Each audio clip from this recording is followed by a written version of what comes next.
காலை ஒளி. எழுதியவர் திருமதி டோரா எட்வின். இந்த நாள் வரை நீ செய்யாத நல்ல காரியங்களை இன்று செய். நீ பேசியிராத நல்ல வார்த்தைகளை இன்று பேசு. என் நற்செய்தி அறிவி. இன்று வரை ஜெபித்திராத ஜெபத்தை இன்று ஏறெடு. ஒவ்வொரு மணித்துளியும் விலையேற பெற்றது. நீ எனக்காக செய்யும் காரியங்களில் முழு கவனம் செலுத்து.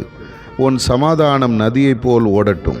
பரிசுத்த ஆவியானவரை துக்கப்படுத்தும் எந்த காரியத்திலும் ஈடுபடாதே. தவறான வார்த்தைகளை பேசிவிடாதே. உன் உள்ளமும் மனதும் என் வசனங்களால் நிரம்பி இருக்கட்டும். ஒருபோதும் ஜெபித்திராத அளவு ஜெபி. கருத்தான ஜெபம் பண்ணு. ஊக்கமாக ஜெபி. உபவாசித்து ஜெபி. உன் அறை வீட்டை பூட்டி அந்தரங்கமாய் ஜெபம் பண்ணு. உன் பணம், உன் நேரம் இரண்டின் மேலும் கவனம் செலுத்து. வீணாக்கி விடாதே. லக்கை நோக்கி தொடர்ந்து ஓடு. நான் உன்னோடு இருந்து உன்னை கரம்பிடித்து நடத்துவேன். இந்த உலகின் மேன்மை, மகிமை, புகழ், பதவி, ஆடம்பரம் எல்லாம் நிரந்தரமானது அல்ல. அதற்காக ஓடாதே. உபவாசித்து அதற்காக பெருமூச்சு விடாதே. உன் தீர்மானங்களை மனதில் நிறுத்து.